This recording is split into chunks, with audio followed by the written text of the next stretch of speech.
elijo esta profesión de periodista por haber tenido una influencia muy importante del maestro Osvaldo Bayer. Mi tío, Héctor Hugo Malnati, hermano de mi mamá, y su compañera, Mirta Contoune, fueron desaparecidos por esta dictadura el 23 de noviembre de 1976, 10 días después de mi nacimiento, el 13 de noviembre.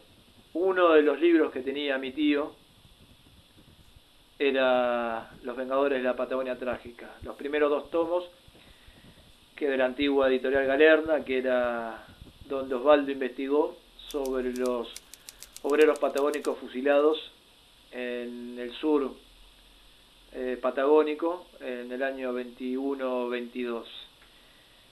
Mi tío militaba en el PSML, Partido Comunista Marxista-Leninista, su compañera era montonera, y antes que lo secuestren, en su periodo de clandestinidad, escondieron varias cosas, ya sean discos, libros.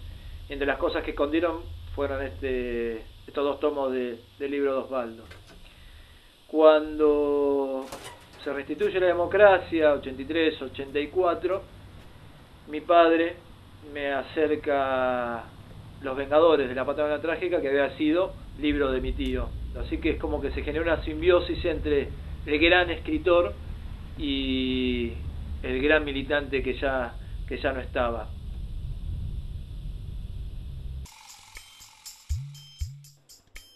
Osvaldo Bayer lo conozco en mi ciudad, donde nací, en la ciudad de La Plata, allá por el año 2004. Él vino con otro historiador, Felipe Piña, vino a hacer una charla sobre historia argentina, así que aproveché ese momento y yo estaba con muchas ganas de hacer un libro biográfico sobre su vida, así que le acerqué casi 60 preguntas, le dejé este trabajo y quedamos en unos días en llamarnos por teléfono, así que pasaron esos días, me volví a comunicar y así empecé mi vida junto al lado del maestro Osvaldo Bayer, que después de los años surgió mi primer libro que se llamó Osvaldo Bayer Íntimo, Conversaciones con el Eterno Libertario.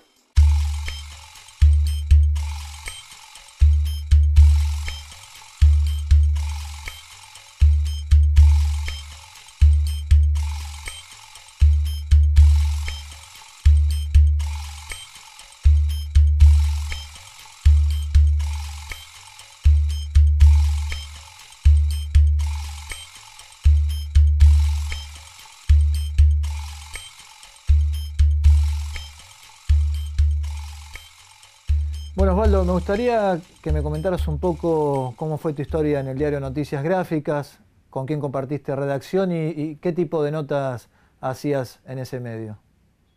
Bueno, Noticias Gráficas era un diario de la tarde, el segundo de más venta. El primero era Crítica, después le seguía Noticias Gráficas, después La Razón. Bien, cuando yo regresé de hacer mis estudios en Alemania, quise hacer investigaciones históricas, pero primero me dije, voy a hacer 2 o 3 años de periodismo para tener un estilo bien claro, no para que mis libros sean solamente leídos por academicistas, sino por todo el público. Porque yo comprendía que se podía decir todo exactamente en un idioma bien claro, sin exponer demasiado al lector. Bien, entonces, bueno, justamente Rogelio García Lupo, que me había iniciado en el periodismo argentino desde Alemania, donde yo empecé a colaborar en el diario, en la revista Continente y en otras revistas también, bueno, me hizo entrar al diario Noticias Gráficas, a ese diario de la tarde. Realmente fue un tiempo muy, muy bueno. Yo pedí hacer noticias policiales, porque quería conocer bien el pueblo desde abajo, y el director me dijo, no, pero va a ir a... usted lo veo muy bien para otras noticias que son más o menos igual que las policiales, las noticias gremiales. Por supuesto me lo dijo con sentido de ironía. Bueno, y así estuve en los congresos que hacía la CGT en aquel tiempo, que eran, había caído el peronismo y la CGT se volvió a reunir, estaban las famosas 62 organizaciones peronistas, las 32 llamadas democráticas, las 7 del MUX, que eran del Partido Comunista, por ejemplo. Bueno, y así asistí a los grandes debates de aquel tiempo de la clase trabajadora, ¿no? De los que no querían volver al peronismo y de los que querían volver al peronismo. Fue una experiencia realmente muy buena. Después ya me pasaron directamente adentro de la redacción, donde empecé a escribir notas ya más bien de tipo editorial.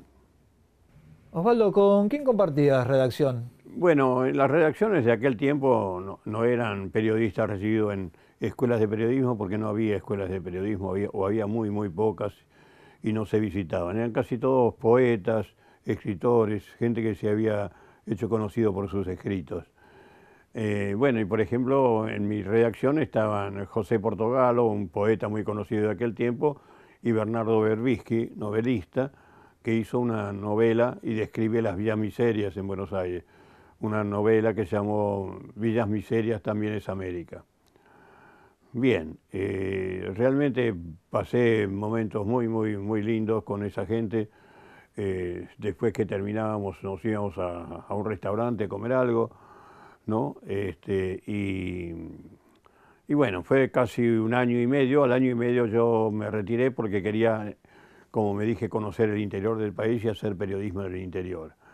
Y acepté un contrato que me hizo el diario Esquel de Patagonia y me fui con mi familia a Esquel.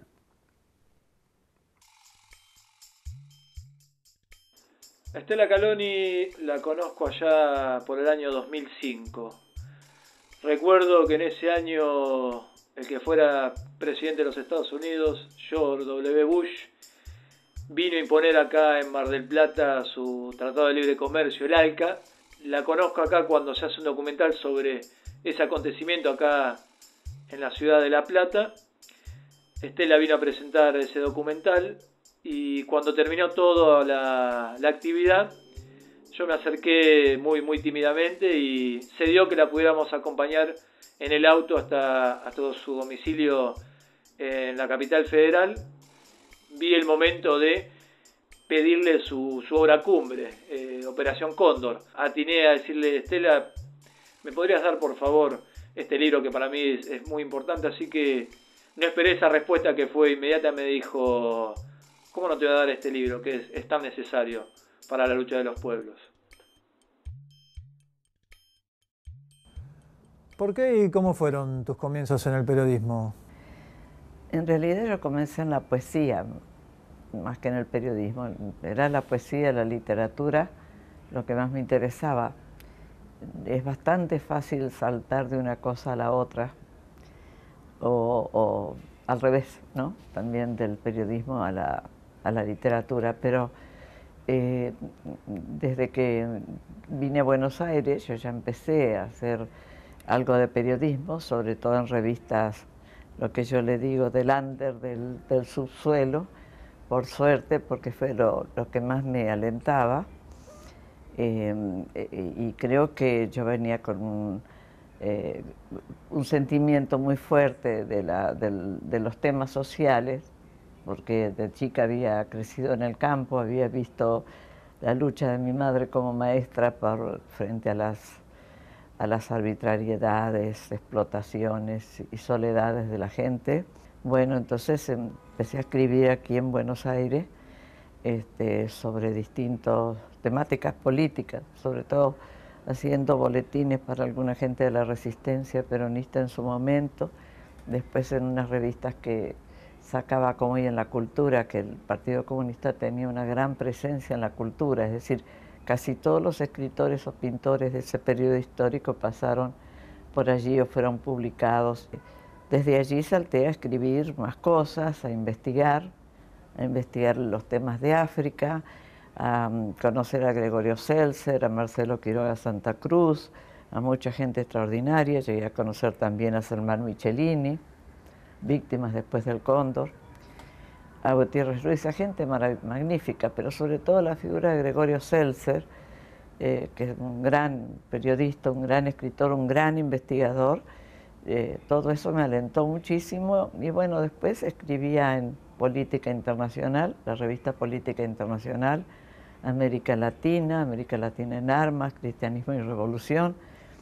Siempre tuve una posición muy anárquica en cuanto a nunca querer saber nada con los medios del sistema. Yo era muy libre escribiendo de esta manera con las revistas, con los compañeros, y era una forma también de militancia, la escritura como militancia, como la necesidad del rescate de la verdad en un mundo que ya desinformaba, entonces no en el mismo nivel de estos tiempos, pero a mí lo que más me gusta realmente es la investigación periodística.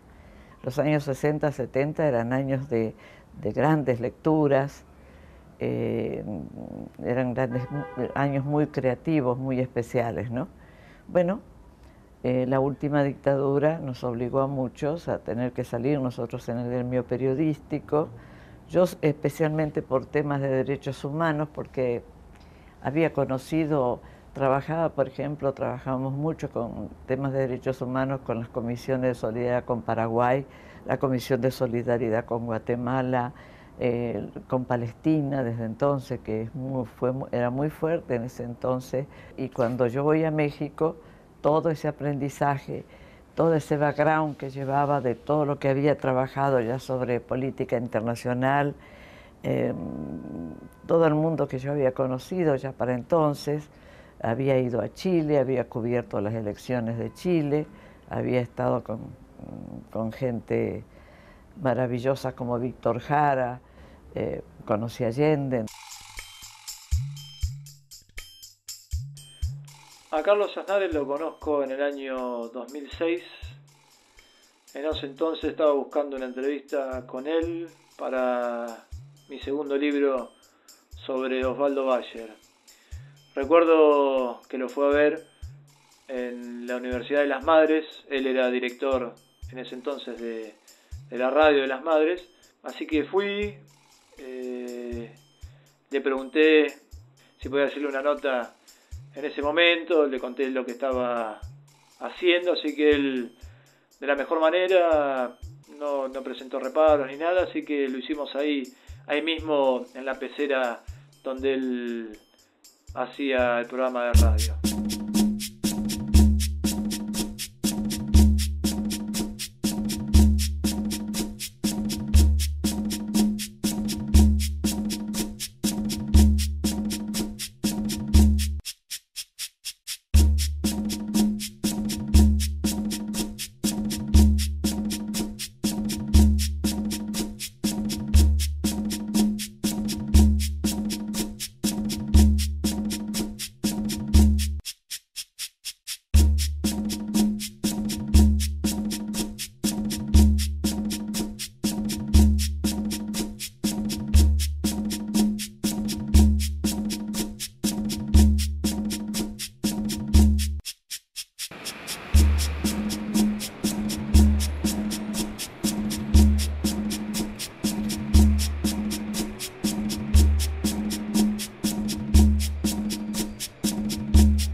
Esta zona es una zona que está enclavada en Buenos Aires entre la avenida Pueyrredón y Scalabrini Ortiz.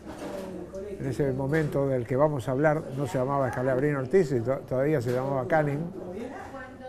Y aquí nos reuníamos con Carlito Mujica, con Pepe Lamarca, con Eduardo Jorge, con los compañeros, con Casiano Ahumada, con compañeros y compañeras que llevábamos adelante el proyecto de Cristianismo y Revolución, una revista que fue muy importante para la militancia de los 70, una revista fundada por Juan García Elorrio, un hombre ligado al cristianismo revolucionario, fundador de los comandos Camilo Torres, un hombre ligado a los primeros orígenes de los sacerdotes, del movimiento sacerdote del tercer mundo.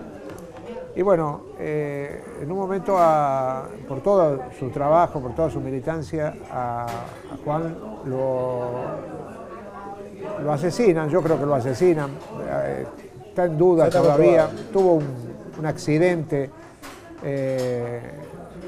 chocaron su coche y el que lo chocó huyó, pero nosotros creemos que parte de un complot para matarlo y lo mataron. Después de la muerte de Juan, yo entro a la redacción de Cristianismo, tomo contacto con Casiana, ella me dice la posibilidad de empezar a trabajar fuerte en la revista.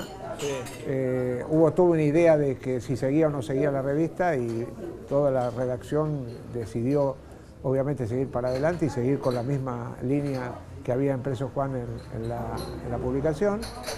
Y yo creo que fue única también en el marco de lo que se daba en ese momento, porque era una revista de unidad, de las organizaciones populares, de las organizaciones revolucionarias, de las organizaciones armadas. Allí se expresaba todo el cuadro político nacional combativo, pero también se expresaba toda la rebeldía latinoamericana.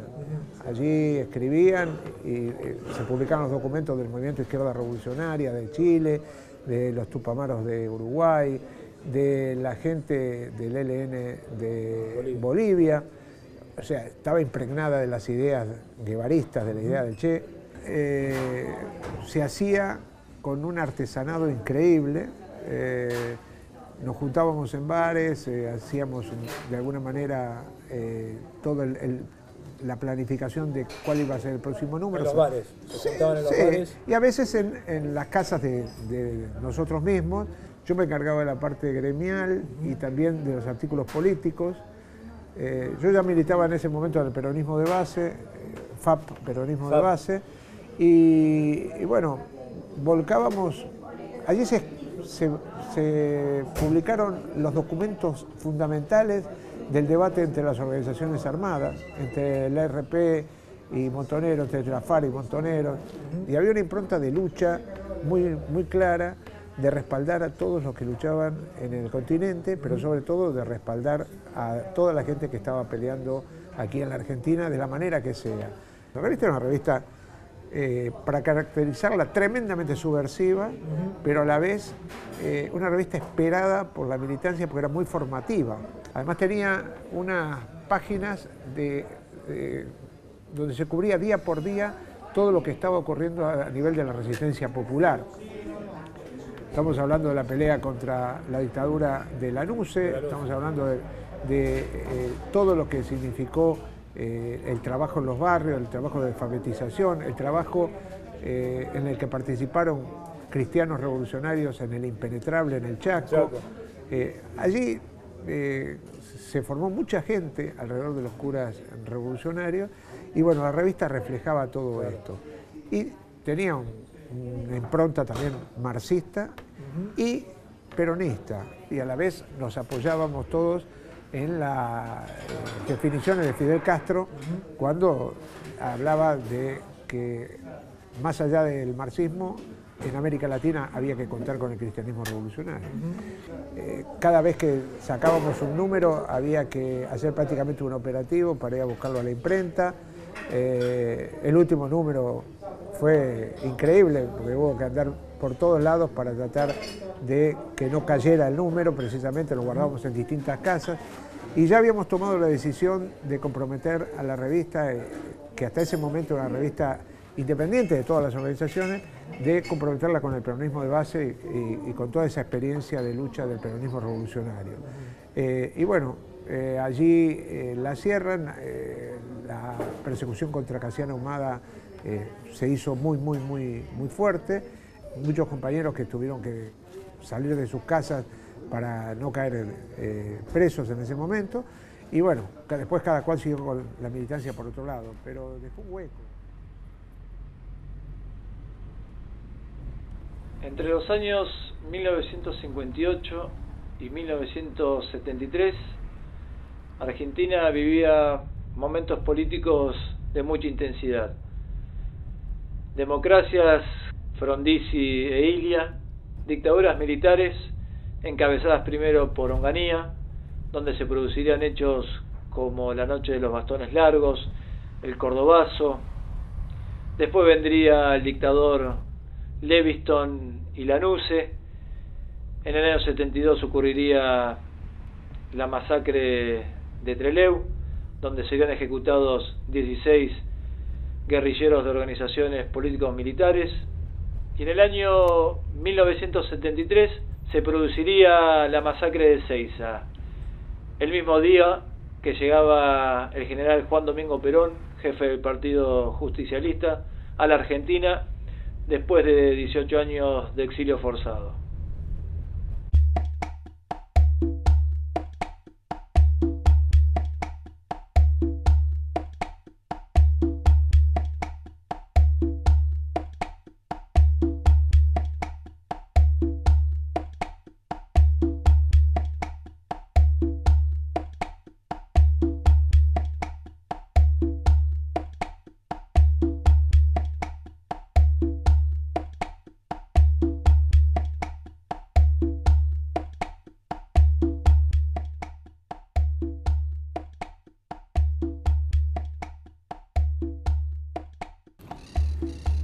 Bueno, después de mis tareas en el diario Noticias Gráficas, resolví ir a conocer el interior del país. Quería trabajar en el interior del país, principalmente en la Patagonia, donde habían vivido mis padres.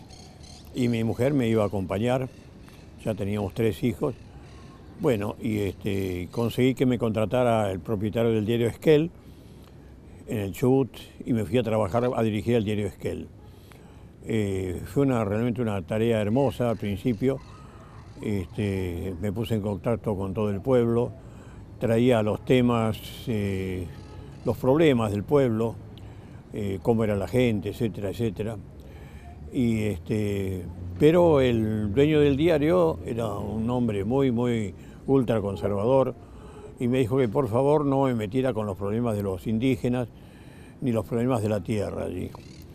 Bueno, yo, por supuesto, como él solía viajar mucho por Latinoamérica y a Buenos Aires, cuando él no estaba yo le dedicaba el diario a los grandes problemas que había ahí, con respecto a los pueblos originarios, por ejemplo, los mapuches de Cerro Cuche y también los indígenas del Nahuelpan. Bueno, los problemas que tenían ellos, cómo eran explotados por los estancieros, por ejemplo. Bueno, realmente el diario aumentó mucho sus ventas, en eso estaba muy contento el propietario, pero hasta que un día vino a esa zona un plantador de nogales de Buenos Aires, un muchacho joven, un idealista, y me vino a ver y me dijo que se iba a dedicar a plantar nogales, que tardaban mucho, tardan 12 años en dar sus frutos, pero que él iba a plantar 2000 nogales en unas tierras fiscales que les habían dado ahí. Bueno, plantó los 2000 nogales, yo hice varias notas con él, hablando del futuro del nogal en Esquel, y bueno, y eso lo tomaron a mal los terratenientes allí, no quería que se informara de nada, y bueno, primero lo amenazaron, que se fuera de ahí, que no tenía nada que hacer con nogales, que ahí era todo para la oveja, le dijeron, y bueno, y un buen día le pasaron el arado a todos los nogales, le destrozaron toda esa enorme plantación que había de nogales, y entonces, bueno, yo dediqué varias notas a eso, denunciando, y entonces vino el propietario del diario y me dijo que basta con eso, y me expulsó del diario. Además me acusó de doble tentativa de homicidio, yo que nunca manejé ni un cuchillo ni un revólver, nada menos que doble tentativa de homicidio. Bueno, y como todos allí eran la policía, todos eran amigos del propietario del diario, bueno, me metieron preso, estuve 3 días en el calabozo con presos chilotes de la isla de Chiloé, de Chile, trabajadores, y bueno, y menos mal que al comisario o jefe le gustaba jugar al ajedrez y en Esquel no había nadie que jugaba al ajedrez. Bueno, y me preguntó si yo sabía jugar, le dije que sí, bueno, y entonces jugábamos todo el día al ajedrez con el comisario, la pasé mejor porque me invitaba con café y eso. Y hasta que yo puse un abogado muy amigo mío que demostró que era todo mentira, lo de la doble tentativa de homicidio, me dieron la libertad y entonces dije, voy a fundar un diario acá. Y fundé el diario La Chispa, al cual lo subtitulé como primer diario independiente de la Patagonia. Bueno, y comencé a retratar toda la temática de los trabajadores, de los pueblos originarios, y realmente diciendo que eso era la Edad Media en la Argentina, esa parte de la Patagonia. Y hasta que un buen día, cuando salió el número 14 de mi periódico, tocaron el timbre de casa dos oficiales de la Gendarmería, me dijeron que yo tenía 24 horas para dejar Esquel, porque mis escritos traían inquietud en la zona fronteriza. Yo jamás me metí con las fronteras, que es un tema para mí completamente sin sentido. Y yo dije, ¿quién tomó esa determinación? Y dice, aquí está, y me sacaron una resolución del comandante de Gendarmería de esa zona, que me daba 24 horas para dejar la provincia de Chubut. Bueno, y como yo tenía ya 4 chicos y mi esposa, bueno, dije, estos van a tomar cualquier venganza, van a hacer cualquier cosa, no me van a dejar vivir, y entonces me volví a Buenos Aires, con muchísima pena, porque realmente quería vivir en esa zona. Fue una experiencia vital para mí, que después esa experiencia vital me iba a llevar a hacer la investigación de las huelgas rurales patagónicas del 1921. Osvaldo, este año 2013 la ciudad de Esquel te hizo un homenaje con respecto a la Bueno, chispa. y estas cosas, como yo digo, la ética siempre triunfa finalmente. Y 55 años después que fui echado de la ciudad de Esquel, la ciudad de Esquel me invitó y me dio el título de ciudadano honorario, y en los discursos se lamentó muchísimo lo que se había cometido conmigo. Es decir, eso fue votado por todos los partidos políticos del Consejo Deliberante de Esquel. Fue una hermosa fiesta para mí, hermosa fiesta. Y la chispa figura ahí en el Museo Histórico de Esquel. Claro, y la chispa, esa colección del diario de la chispa está en el Museo Histórico de Esquel, contando también mi historia.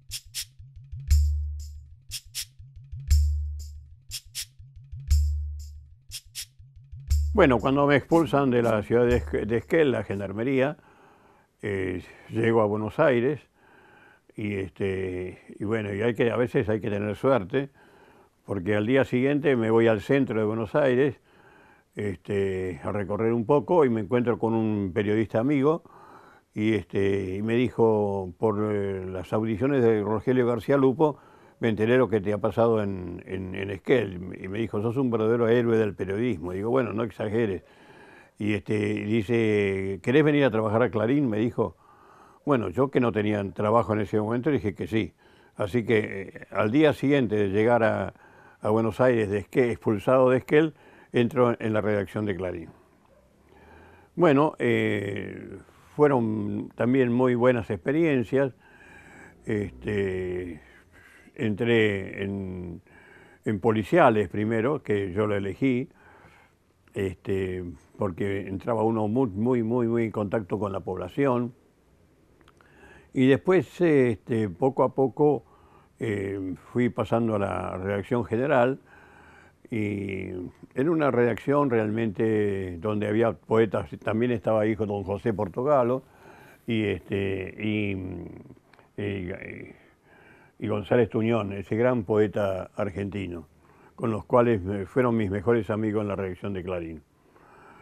Bueno, empecé a trabajar después en redacción general, hasta que fui a dar una conferencia a la ciudad de Rauch, ¿no?, en la provincia de Buenos Aires, Coronel Rauch, y fui allí a dar una conferencia y hablé sobre quién era el coronel Rauch, que fue un verdadero genocida, y pedí que la población cambiara el nombre de coronel Rauch por el nombre de Arbolito, que el Arbolito fue el indio que lo mató a Rauch, que había hecho un exterminio tremendo con los ranqueles. Bueno, por supuesto el público se quedó muy expectante, se retiraron, no quisieron llevar adelante mi propuesta. Y bueno, cuando volví a Buenos Aires, ese fin de semana, bueno, me estaba esperando a la policía. ¿Por qué? Porque el ministro del Interior de la dictadura militar que había en ese momento era el general Juan Enrique Rauch, bisnieto directo del coronel Rauch.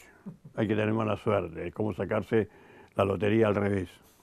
Bueno, me detuvieron y me llevaron preso a la cárcel de mujeres, todavía no sé por qué.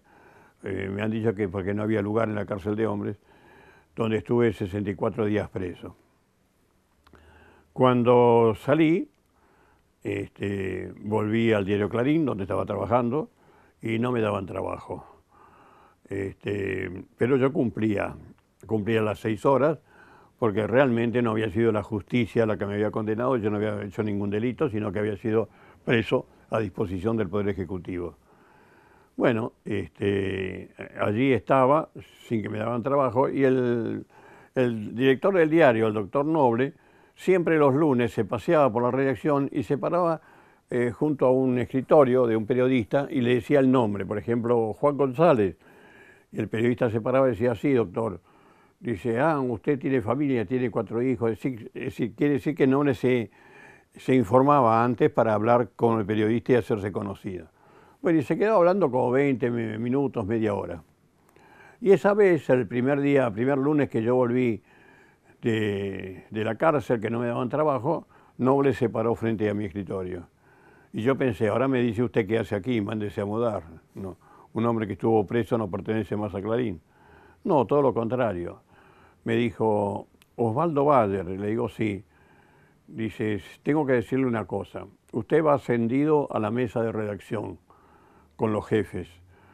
Y yo me agarró un poco la risita porque creía que me estaba tomando el pelo, ¿no? Digo, no, doctor, usted sabe que yo soy un hombre de izquierda. Y me dice, por eso mismo, andan diciendo que la mesa de redacción de Clarín, la mesa de los jefes, son todos de derecha. Cuando me digan eso, yo le voy a decir, no, ahí está Osvaldo Bayer. Porque, claro, Noble quería hacer de Clarín lo mismo que hizo Botana de Crítica, donde el 50% de la redacción era de izquierda y el 50% de derecha, porque quería traer toda la información. Bueno, Noble quería hacer lo mismo, por eso me lleva a mí de jefe nada menos que de Política y Fuerzas Armadas. Bueno, La sección más importante del diario. La sección más importante del diario. Bueno, y a partir de ese momento, bueno, tuve realmente muchísimo trabajo, pero me entusiasmó porque uno estaba enterado bien de todas las informaciones, ¿no? Y tenía que realmente manejarse bien para traer la información de los dos lugares, ¿no? Más todavía cuando había golpes militares, ¿no?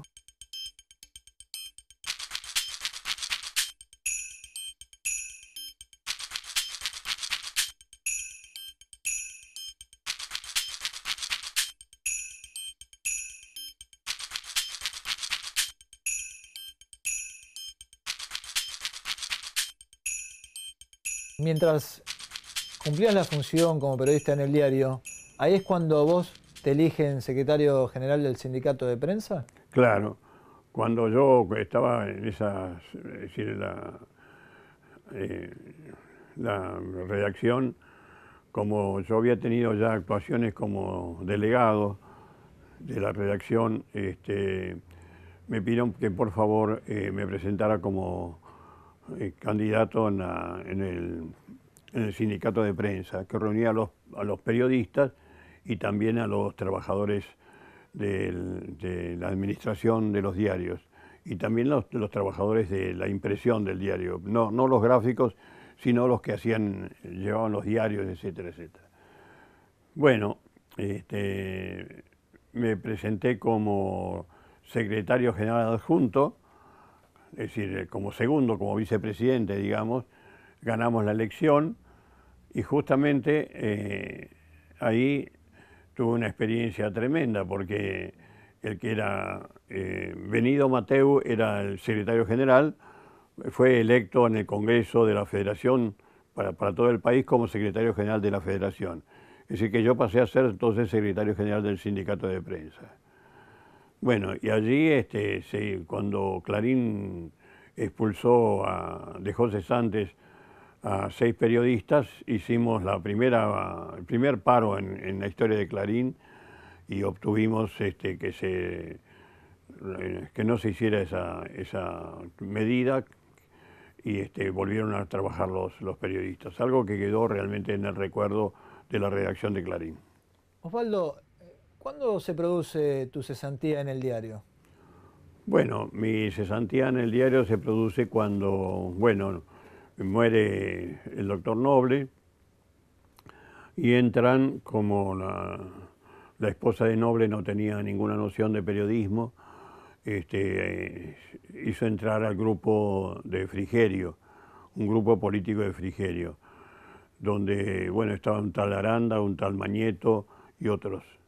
Bueno, y entonces el frigerismo quiso quedarse con los cargos más importantes, con las secciones más importantes del diario, le interesaba dominar el diario políticamente. Y entonces, por supuesto, lo que más le interesaba era la sección que tenía yo, partidos políticos y fuerzas armadas. Entonces me dieron como una especie de embajada, me nombraron director del suplemento literario de Clarín, que salía una vez por semana. Bueno, yo lo tomé con mucho gusto porque siempre me gustó la información de la cultura y le cambié el nombre al suplemento y le puse Cultura y Nación porque quería traer información de todo el país, ¿no? Bueno, allí estuve 2 años hasta que ellos también quisieron tener ese suplemento y entonces me sacaron de allí y me preguntaron qué es lo que quería hacer yo en el diario. Digo, bueno, quiero ser cronista viajero, si ustedes me dan un auto y un fotógrafo, voy a viajar por todo el país y voy a hacer notas de aquellas pequeñas poblaciones que nunca ni siquiera están en el mapa, para saber lo que piensan esos pobladores, lo que piensan hacer, los ideales, etcétera, etcétera. Ah, bueno, muy bien. Bueno, hice 26 notas. Me pusieron en el auto para que me alejara del diario, evidentemente. Hice 26 notas, no me publicaron ninguna, y entonces yo comprendí que lo que querían era que me fuera. Y le dije al hijo de Frigerio, le digo, ustedes quieren que yo me vaya, por eso me están tratando así. Y dice, sí, evidentemente. Y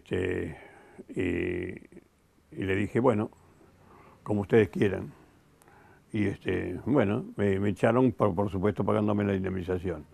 El 31 de diciembre de 1973.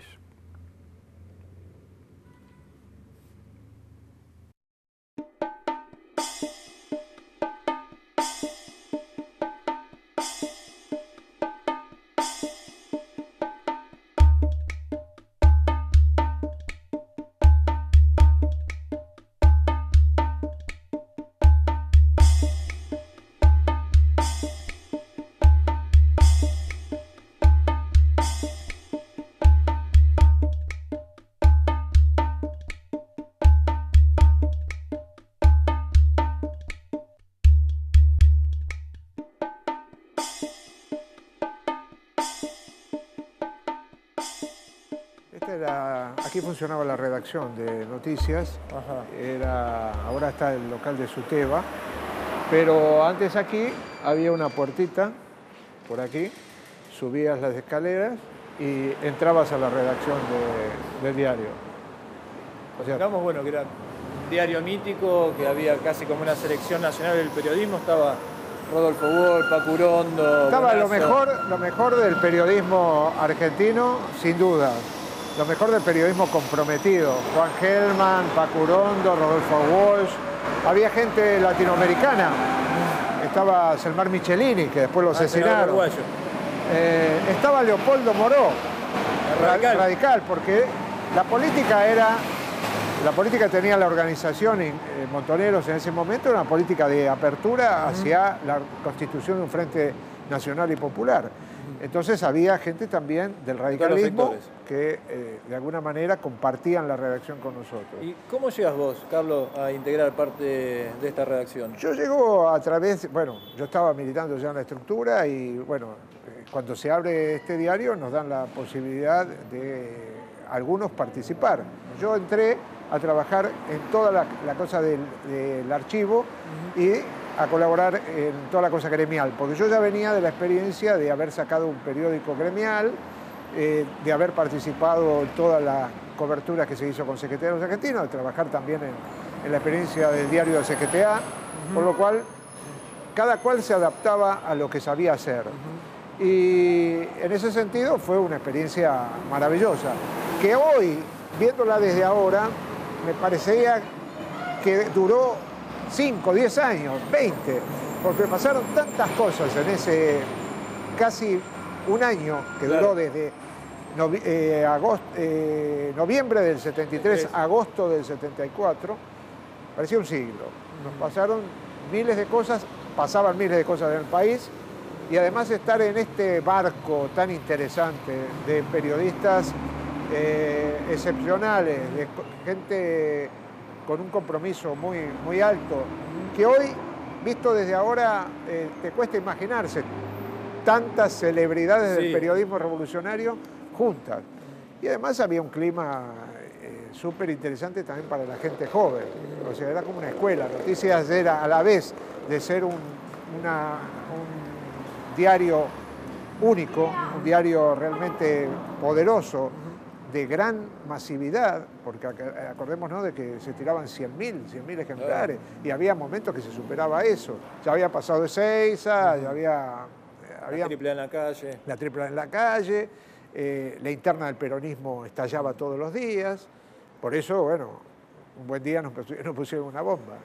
Y la bomba típica de sembrar terror, destrucción y decir aquí estamos. ¿Cuál era el objetivo en sí del diario? Un diario de lectura general, donde no faltaba nada, pues, revisando las tapas del diario te vas a dar cuenta que deportes estaba incluido, que era un diario de características populares y que llegaba a todos los sectores. Por eso fue tan respetado, fue respetado incluso por los enemigos. Y los enemigos, como no lo podían domar, apelaron a ponernos una bomba o generarnos la presión represiva para que de alguna manera el diario terminara como terminó. ¿Recordás un poco cómo fue el episodio? Sí. Nosotros estábamos aquí arriba, había una reunión del bloque peronista de prensa y estábamos precisamente hablando de la situación que se nos estaba generando a todos los militantes de la organización en cuanto a la ofensiva de la AAA, que ya golpeaba en las unidades básicas, golpeaba en las fábricas. Y bueno, en ese momento, de pronto, alguien dijo, che, qué silencio. Y nos asomamos, vimos una luz, nos asomamos, y esta calle estaba cerrada, copada Independencia, desde Independencia toda esta calle hasta Chile, y lleno de patrulleros. Ya lo divisamos a Villar, que venía con el equipo de combate y con el chaleco antibalas. Venía a operar. Sí, se venía a operar.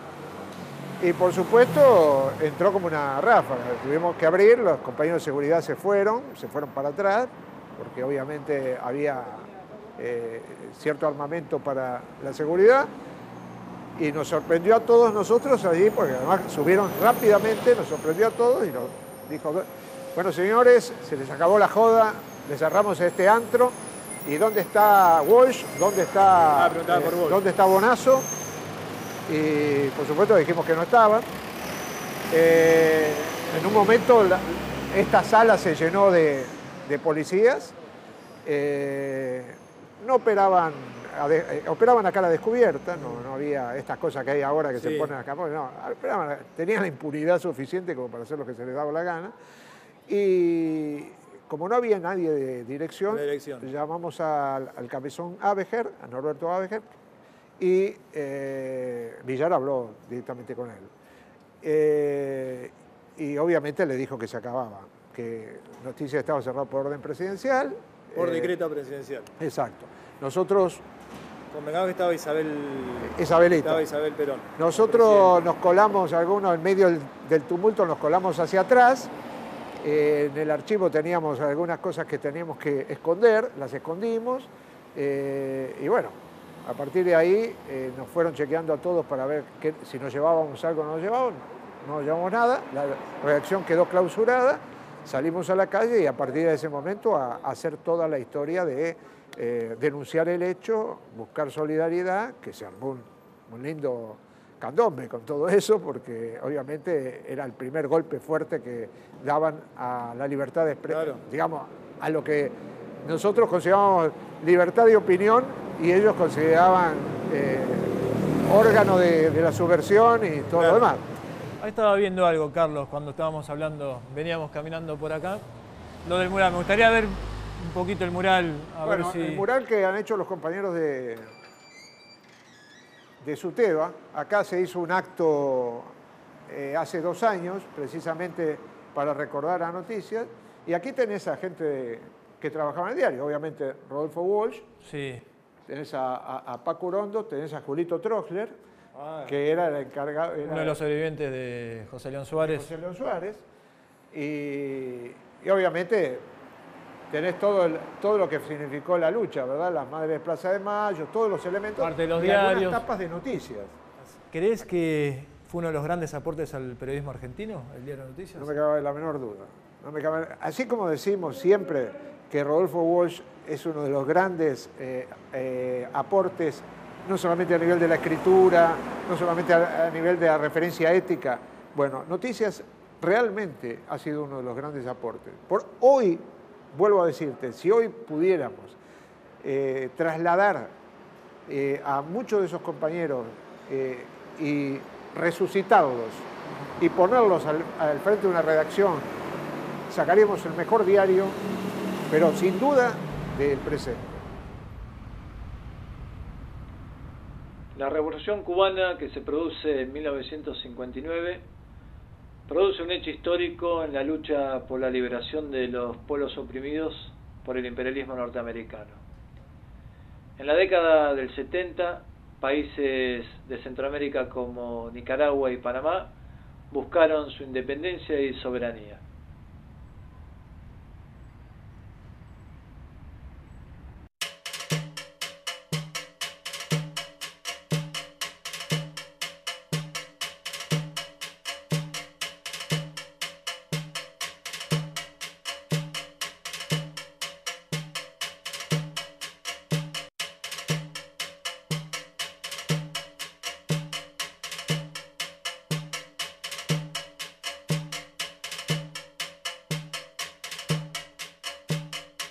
Entré a trabajar en el 1+1, que era un periódico que se creó desde el que salió La Jornada, donde trabajo ahora, que era un periódico totalmente, absolutamente independiente en México, lo que era rarísimo, lo que dio un primer golpe extraordinario.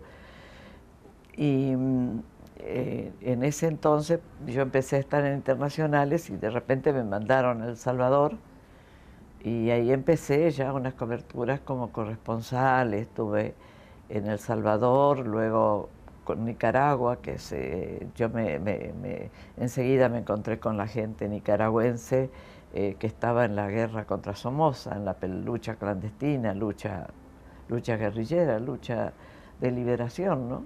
En toda América Central había una lucha de liberación y era muy fuerte, muy dura. Bueno, yo cubrí eso, después viví en Nicaragua, y ya empezó una vida más itinerante, pero también como corresponsal en zonas de conflicto, que eso lo aprendes ahí mismo sobre la marcha, porque nunca podés estar preparado, porque como diría Jorge Luis Borges, cada momento es un tigre, ¿no? Cada momento es un tigre en esas condiciones de lucha.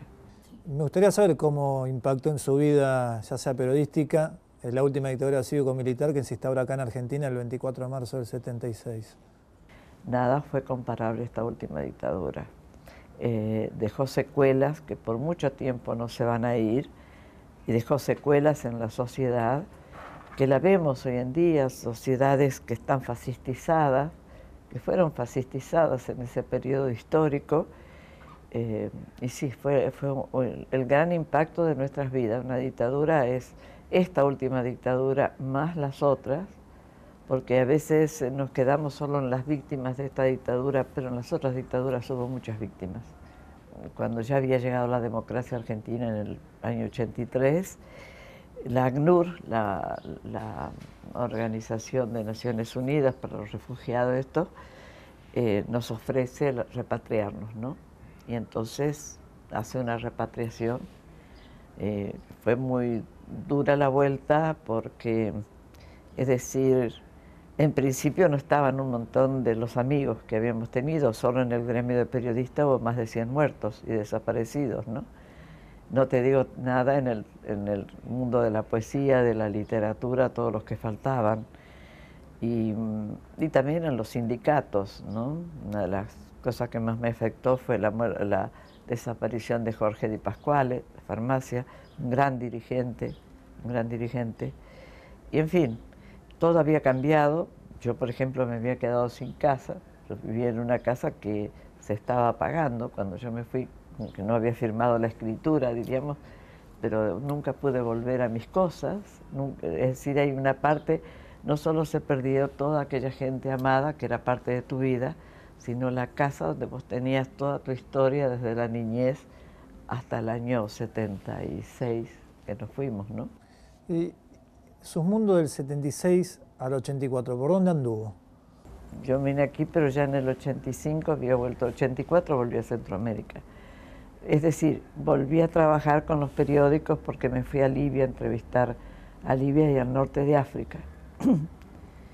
Y entonces de ahí volví a Centroamérica y seguí trabajando en la zona, incluso haciendo corresponsalías para el Periodista de Buenos Aires, para el Diario Sur después y para otras revistas del exterior. Y en el año 89 me tocó la invasión a Panamá. En el año 83 nos tocó la invasión a Granada, una pequeña isla de muy pocos kilómetros de extensión que fue invadida por Estados Unidos. Y la invasión a Panamá la viví en Panamá. Y en ese momento retorné, pero retorné porque nos sacaron de allá, fue un avión argentino a recoger los argentinos y yo no tenía documentación porque me habían allanado las tropas norteamericanas mi departamentito que tenía en Panamá, no tenía documentos encima, entonces tuve que venir acá y me volví después, me volví a cubrir las elecciones de Nicaragua en el 90 y bueno, ya en el 93 vine definitivamente para aquí, pero empecé a cubrir toda América del Sur, así que estaba muy poco en la Argentina, iba a Brasil, a Paraguay, a Uruguay. En el 92 fue cubrir, en diciembre del 92 fue a cubrir lo de los archivos del Paraguay y en 93 empezamos con encuentro ahí algo que yo estaba investigando desde hacía mucho tiempo, que era la Operación Cóndor. Desde los años 79, 80, yo venía reuniendo material y de repente descubrió a Martín Almada y otras familiares los archivos estos de la dictadura del Paraguay, donde había documentos de Cóndor que nos ayudaron muchísimo para poder empezar a hacer una nueva historia de estos sucesos que tenían que ver con la memoria de las dictaduras, ¿no?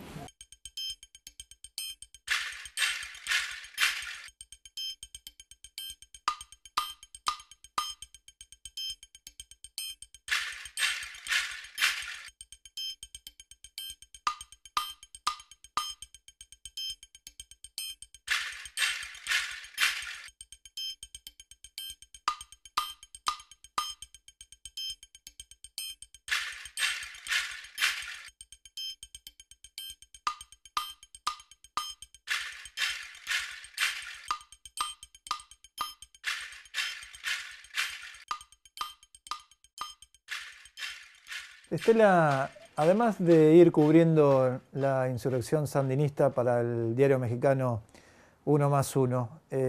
Cuando triunfa la revolución, en julio del 79, más adelante participás de la creación de la Agencia Nueva Nicaragua. ¿Cómo fue esta experiencia? Bueno, esa experiencia fue muy rica porque, en primer término, porque se nos ocurrió que había que hacer una agencia urgente para responder a toda la desinformación. Y entonces, crear una agencia de la nada era una cosa de mucha imaginación, como te imaginarás. Y bueno, caminando vimos un Telex, pero tenía máquina de escribir con teléfono, así lo vendían, ¿no? Entonces decidimos inmediatamente juntar la plata y comprarlo ahí mismo. Y se compró en el Mercado Central entre las cosas que se vendían que habían quedado por ahí. Y con ese Telex empezamos. Ese Telex y unas oficinas que nos dieron en los servicios que había en ese momento de Talcor. Habría que subir como 11 pisos en medio de los escombros, porque todavía Somoza nunca se había ocupado en levantar los escombros de la vieja ciudad que se perdieron en el terremoto, ¿no? Prácticamente quedó toda derrumbada, así que entre medio de los escombros sobresalían estos edificios, bastante viejos por cierto, y ahí empezamos. Y era muy gracioso porque, por ejemplo, se sentaba uno, escribía una nota y le dejaba espacio al otro, el otro escribía una nota y así empezamos nuestros primeros envíos, con la obligación de que estuviera muy bien escrito, lo mejor escrito posible para que pudiera publicarse. Mira, llegó un momento en que la Agencia Nueva Nicaragua, que se llamaba ANN, la publicaron en el New York Times, la publicaron en Francia, un montón de lugares, y éramos nosotros, es decir, éramos... Los grandes medios levantaban los cables. Levantaban los cables y nosotros decíamos, esto es como un milagro porque estábamos ahí con nada, no teníamos nada. Después fueron entrando unas maquinitas de escribir, entonces ya el que escribía en la maquinita de escribir después lo pasaba al Telex. Poco a poco después conseguimos otro Telex y así fuimos hasta que nos mudamos a una casa en medio de los escombros, una casa que había quedado, y ahí armamos nuestras mesitas y se armó la Agencia Nueva Nicaragua, que fue realmente una creación imaginativa, porque, bueno, estaba ahí Carlos García, William Grigsby, Eugenia Saúl, estuvo también Antonio Peredo de Bolivia, Eugenia Saúl de Chile, y vino un compañero, Juan Carlos Bodes, de Prensa Latina, que trabajó con nosotros. Alguna vez estuvo Pasquini Durán, que pasó por ahí, porque él trabajaba para un organismo internacional que tenía que ver con la comunicación, y vino Pasquini. Después entrevistamos a muchos personajes, yo entrevisté para la agencia también a Arafat, entrevistamos a Bishop, bueno, siempre que venían personajes, bueno, nosotros también tratábamos de hacer entrevistas para despachos especiales, ¿no? Yo que he hecho coberturas donde no hemos tenido que recorrer kilómetros en un caballo para poder encontrar un teléfono donde mandar por teléfono una nota. Sin embargo, ninguno de nuestros trabajos, es decir, la diferencia entre nosotros y los enviados de Europa y sobre todo de Estados Unidos era brutal. Ellos andaban con unas computadoras ya cuando nosotros no teníamos ni una. Y nosotros, nuestra noticia igual se instalaba en el mundo. No solo se instalaba, sino que en muchísimos casos era infinitamente mejor que la que se producía con todos esos últimos avances de la tecnología que tenían ellos. Ellos llegaban en helicóptero a un lugar. Nosotros llegábamos rastreando en unos busitos por ahí con gallinas, cerdos y no sé qué, y camiones, y nuestra información, por eso mismo quizás, porque teníamos que pasar retenes, porque teníamos que escondernos de fuerzas enemigas, teníamos que pasar por otros lugares, nuestra información tenía un sabor y una riqueza que la otra no tenía. Pero lo gracioso es que también teníamos que cuidar la agencia. Y con ese propósito nos quedábamos, alguien sabía manejar un arma y nos quedábamos 2 o 3 compañeros por noche a cuidar el lugar, porque era muy en medio de los escombros, muy peligroso, porque todavía estaba accionando la Contra cuando nosotros empezamos. Estaban accionando algunos grupos perdidos de la Contra en Nicaragua, en la misma ciudad de Managua. Bueno, y entre los graciosos que, bueno, nos daban una instrucción mínima de miliciano de defendernos, de defensa, ¿no? De lo que algunos aprendimos algo, otros no aprendimos nada. Yo, si me ponías un arma en la mano, yo no sabía ni para dónde disparar, ni para dónde apuntar, era muy gracioso todo. Pero fue una experiencia extraordinaria, fue una experiencia extraordinaria. Y después también hicimos servicios para radio, y después salimos al exterior, y ya era tratar de recuperar todo aquel sueño de los años 90 de un nuevo orden informativo que fuera manejado por los pueblos, que cada país tuviera su agencia de noticias, un sueño que hoy se está haciendo realidad.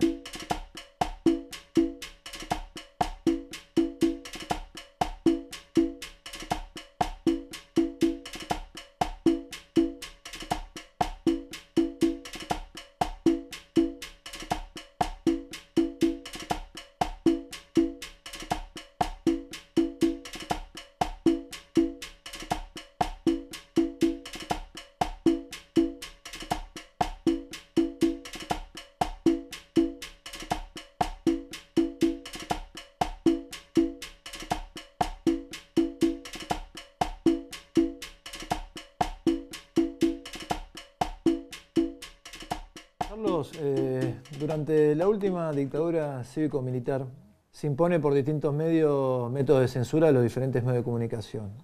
En ese contexto nace Ancla.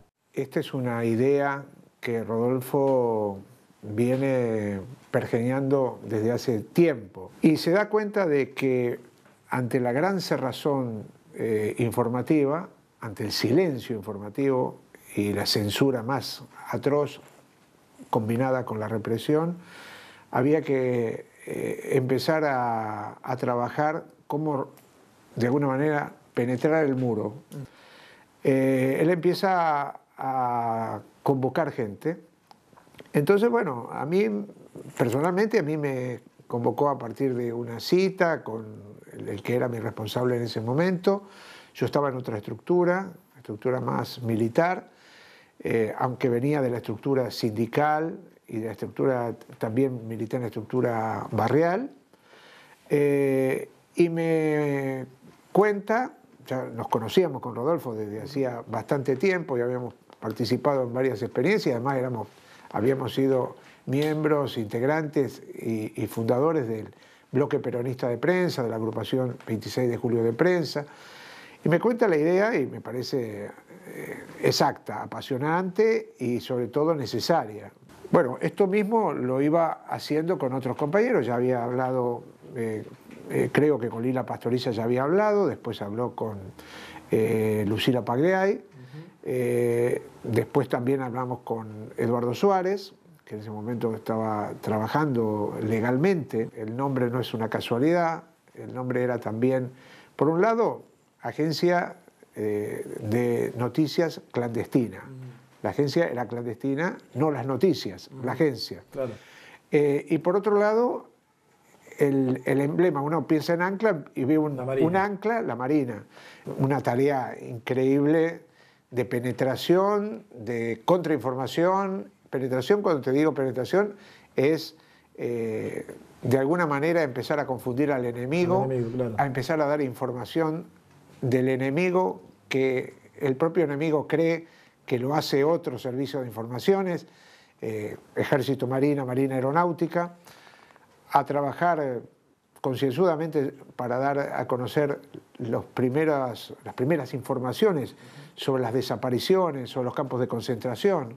O sea, sabíamos que estaba pasando algo muy grave a nivel represivo, porque lo sentíamos en nuestros propios compañeros, claro. Veníamos de los asesinatos de la AAA permanente, de pronto la AAA se convierte en el ejército sigue operando de la misma manera, pero no tenemos la percepción clara de que se estaba encerrando a nuestros compañeros y compañeras en un campo de exterminio.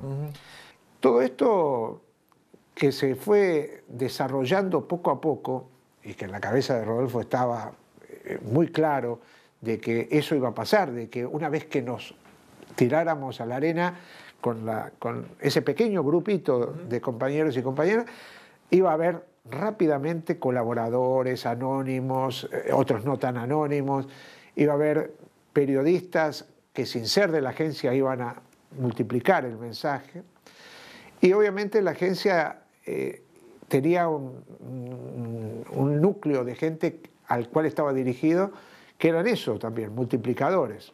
Los periodistas nacionales y los periodistas del exterior, que fueron los que más multiplicaron, fueron los que de alguna manera publicaron los cables de la agencia, los que hicieron conocer que la agencia existía, pero que también existía ese nivel de represión siniestra de la dictadura militar.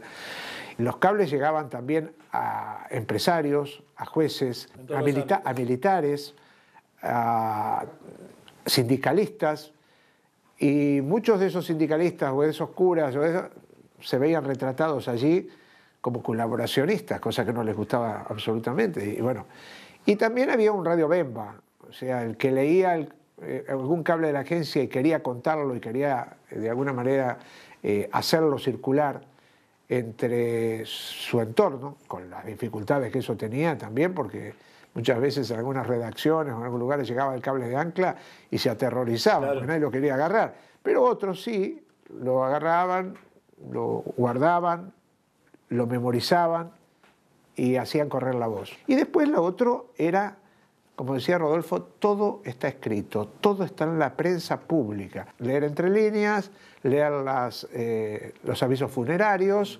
Y entonces, bueno, ahí encontrábamos mucho material. Y después el escáner, la escucha de los patrulleros policiales, de los operativos. Que ya Rodolfo venía trabajando hace años también con eso. Rodolfo era un ingenioso inventor de artilugios para obtener información de manera legal e ilegal.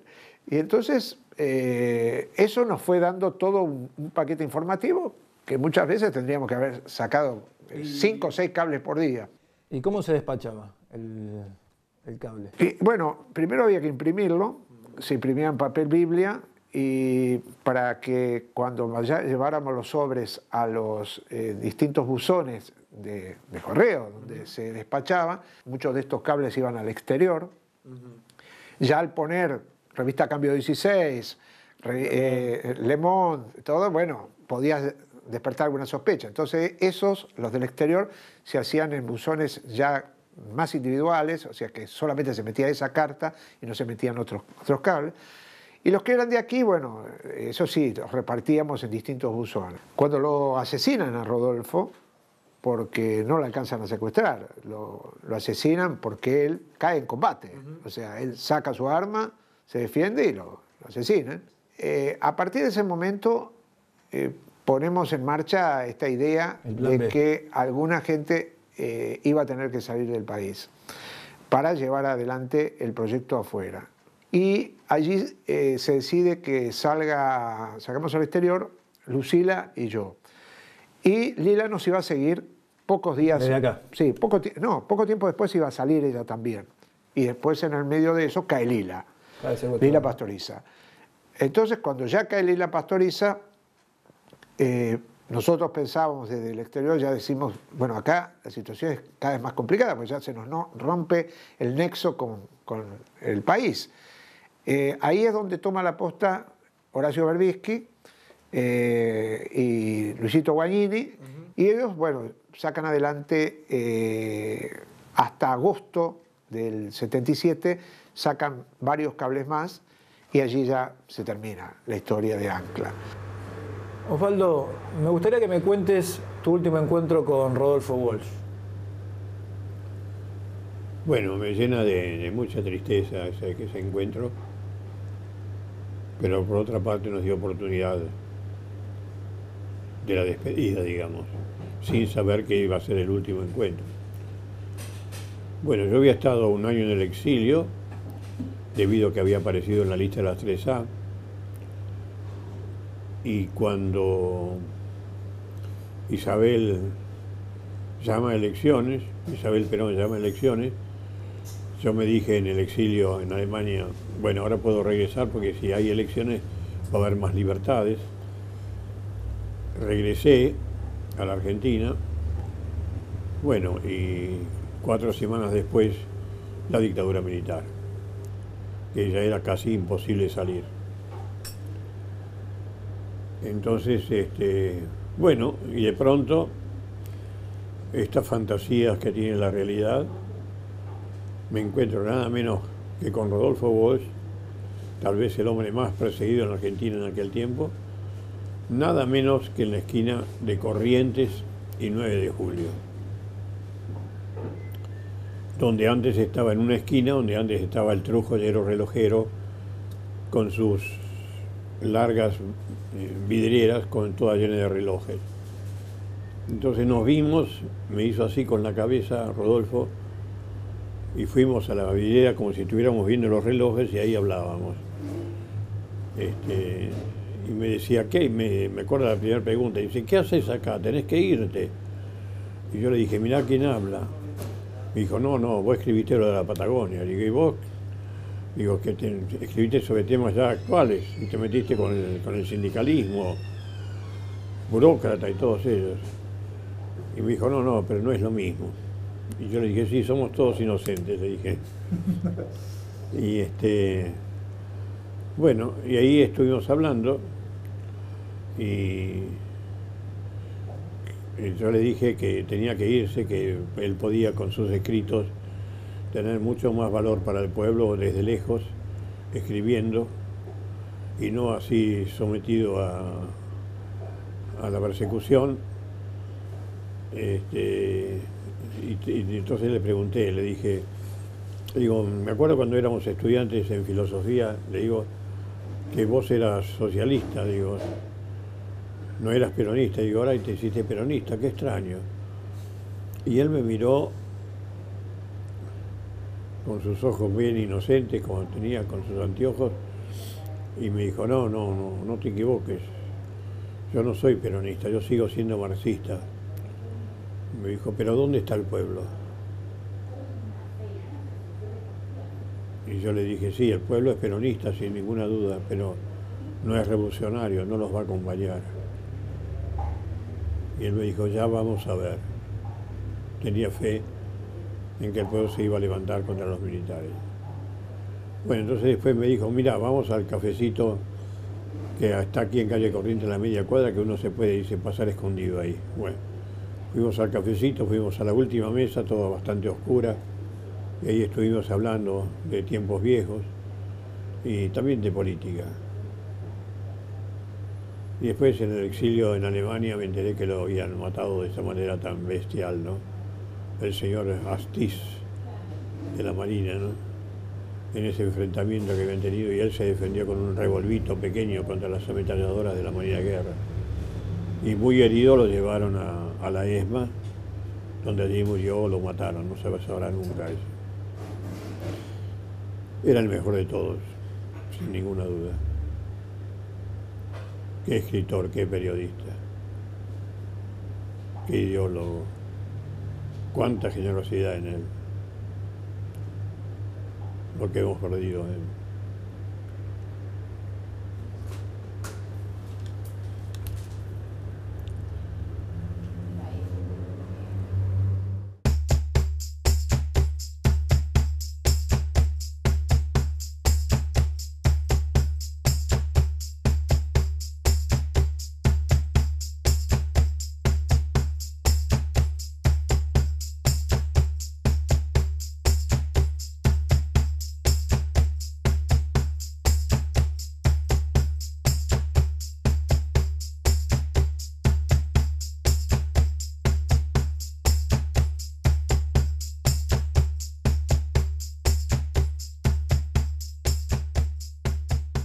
Usted como corresponsal de guerra cubrió distintos conflictos en Centroamérica, ya sea en El Salvador, Honduras, en Nicaragua, entre otros. ¿Por qué la elección tan arriesgada y peligrosa como esta? En realidad tampoco lo elegí, es decir, no es que yo dije quiero ser corresponsal. Me mandaron a El Salvador y comencé a hacer toda esa cobertura. Después fui a Nicaragua como corresponsal y estaba la guerra, porque primero fue la guerra contra Somoza, la guerra de liberación, que fue muy interesante la cobertura, y después fue la guerra de Estados Unidos contra Nicaragua, que había que cubrir en las zonas cercanas a Honduras, en los ataques de los contras revolucionarios pagados por la CIA que atacaban desde Honduras. Eso fue muy doloroso, porque muchos jóvenes murieron. Miles de personas murieron entre ambas guerras, ¿no? Pero yo diría que nunca hubiera elegido ser corresponsal. Por una parte no lo hubiera elegido y por otra parte, pensando en lo que se miente, sobre los temas de guerra y sobre todo hoy con esa alta tecnología, hoy es más importante que nunca que alguien que se define por la verdad como militante de la verdad, que es lo que uno tiene que ser, militante de la verdad, tiene que jugarse ir como corresponsal, porque se miente tanto que solo va a quedar en el futuro la historia de aquellos pocos que se atrevieron a contar la verdad. El corresponsal es el más grande cronista de la historia porque está en el lugar de los hechos, arriesga su vida y de él dependen muchas cosas. Depende que la verdad se conozca algún día, depende de que también se impida, porque a veces hay algunos periodistas tan irresponsables que sacan una noticia que puede llevar a una guerra, que puede hacer pelear a dos grupos humanos que están en una zona de guerra simplemente por una noticia falsa. Y eso lo hemos vivido y eso se vio mucho en Ruanda, en la cobertura de Ruanda, por lo cual por fin alguna vez un tribunal condenó a los dueños de los medios que armaron la guerra, porque esa guerra se armó por los medios.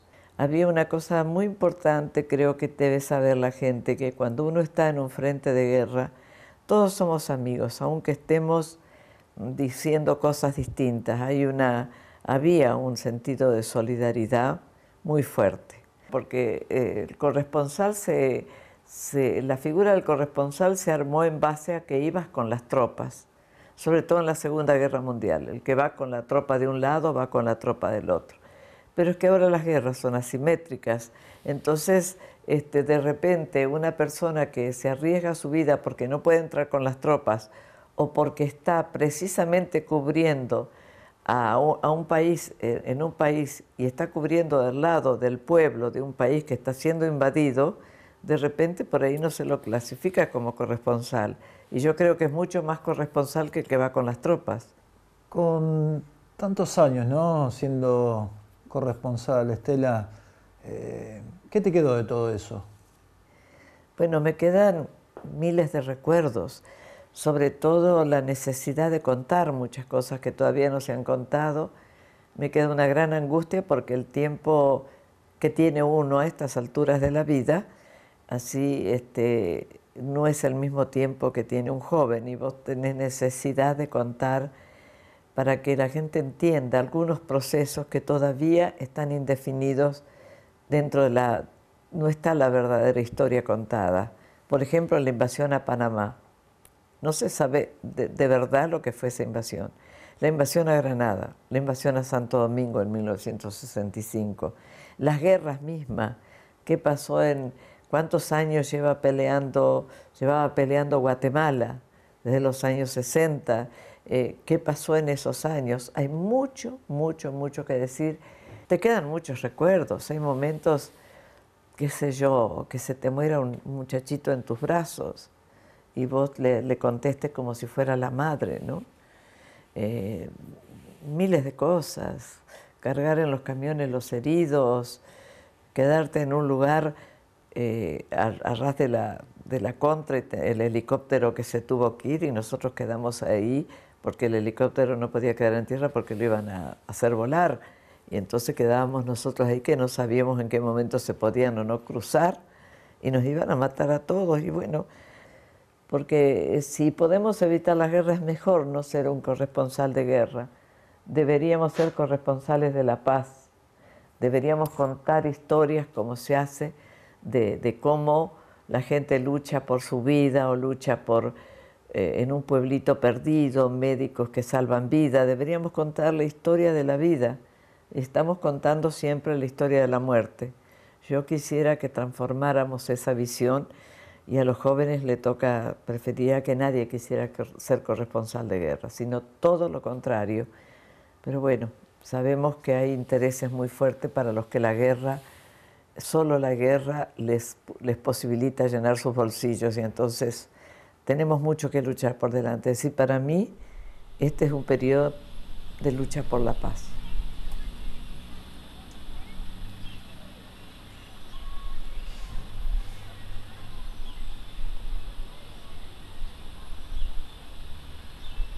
¿Para qué sirve el periodismo o cuál es el rol de un periodista?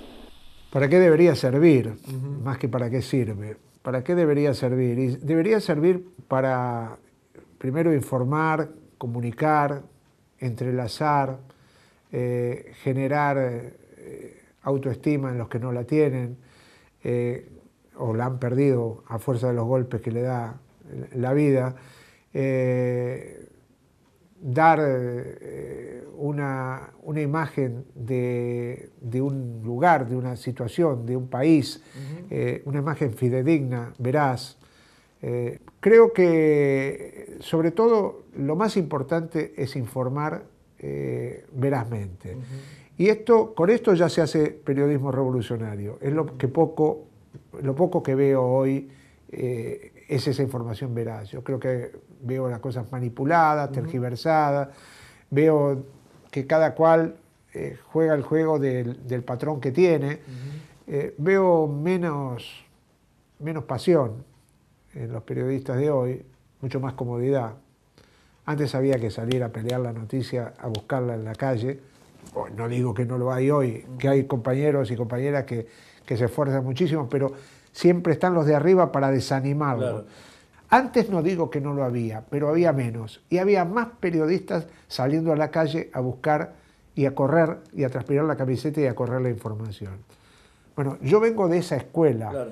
Hay muchos compañeros y compañeras que sienten esto que yo te estoy diciendo. Quizás no tienen la cabida que deberían tener. De alguna manera siempre hay una máquina de... Mafalda decía el palito de apoyar ideología, ahora hay una máquina de apoyar sensibilidades, en el sentido de hacerte más pasar por el aro comercial y por el aro de no te comprometas demasiado porque te va a traer problemas laborales, mejor ganar tu sueldito que... Y hay gente que rompe eso, resiste, los hay, pero la gran mayoría lamentablemente caen en ese juego. Y por eso yo no hago periodismo comercial hoy, me he retirado de hace tiempo, hago el periodismo que quiero hacer y tengo, bueno, soy un privilegiado por poder hacerlo, pero tampoco digo que todos los que hacen periodismo comercial están equivocados o lo hacen mal. Hay muchos compañeros que dan el tono de lo que debería ser, pero hay otros que eligen la chequera y con eso no se hace buena información. Se hace la información del poder, el poder que sea, ¿viste? Y el que se somete al poder, ese sí que no es objetivo. El periodismo tiene que ser de derecho público y no pertenecer a empresas privadas ni a un sector de la sociedad. Tienen en las publicaciones, en la radio, en la televisión, tienen que estar representados los que representan a todos los intereses de la población, a todos los grupos de la sociedad. Eso se llama de derecho público, traer toda la información, no retasear jamás a ningún sector. Y para eso deben estar la profesión de los periodistas, que es una profesión maravillosa, que tiene que ayudar al paso hacia adelante de la sociedad, hacia la libertad, hacia la igualdad. Ese ha sido mi sueño. Pero desgraciadamente todavía en la Argentina hay diarios que pertenecen a una familia o a un señor que poco tienen que ver con el periodismo en sus profesiones y que manejan no solamente los diarios más importantes, sino las radios más importantes, las televisoras más importantes. Bueno, y eso no es democracia. Tiene que ser de derecho público. Informar a todos de todos. El periodismo es sin duda ese cronista de la historia del que hablábamos. Constantemente está haciendo crónica de los hechos que están pasando aquí. Cuando pasa el tiempo se va a saber que un día hubo un atentado en tal país, los detalles de los hechos, y todos estos registros son registros, es la memoria. Nosotros ayudamos a construir la memoria histórica. Muchas de estos sucesos, por ejemplo, que se registran, imagínate, en la Segunda Guerra Mundial. ¿Qué hubiera sido si no hubieran estado aquellos corresponsales extraordinarios que eran los que tenían que contar los hechos día a día, hora a hora? Mucho no se hubiera perdido, mucho de la historia de la humanidad, muchísimo de lo que es la memoria y recuperación de identidades de países, de pueblos, se hubiera perdido, se hubiera anulado. Pero nosotros tenemos en las manos nada menos ni nada que la responsabilidad de acuñar la memoria histórica de nuestros pueblos. Así que imagínate lo que significa. Porque la profesión, así como te dicen, bueno, el sacerdote tiene que cumplir, el periodista también tiene normas éticas muy marcadas, normas de responsabilidad. Tiene normas también de escribir, de tratar de ser muy buena redacción. Tiene un montón de tareas que cumplir que son parte del oficio del periodista. Entonces, un periodista que no está cumpliendo ninguna de esas tareas, que su tarea es otra, tiene que limitarse a decir, bueno, yo no soy periodista, estoy haciendo este trabajo para tal cosa. Soy parte de un esquema de guerra, soy parte de un esquema contrainsurgente, soy parte de un esquema de dominación, de explotación del hombre por el hombre, de lo que sea. Pero eso no es periodismo para mí. Yo ya decidí decidí por la experiencia de vida que me está demostrando que lo que queda siempre es de aquel que no apareció en su momento como la estrella, pero que dejó la historia contada en la forma más veraz posible. Osvaldo Bayer sigue escribiendo sus contratapas en el diario argentino Página 12. Carlos Aznares sigue dirigiendo su periódico Resumen Latinoamericano. Y Estela Caloni sigue en su corresponsalía en Buenos Aires del diario La Jornada de México. 3 empecinados en la batalla de ideas. La lucha continúa.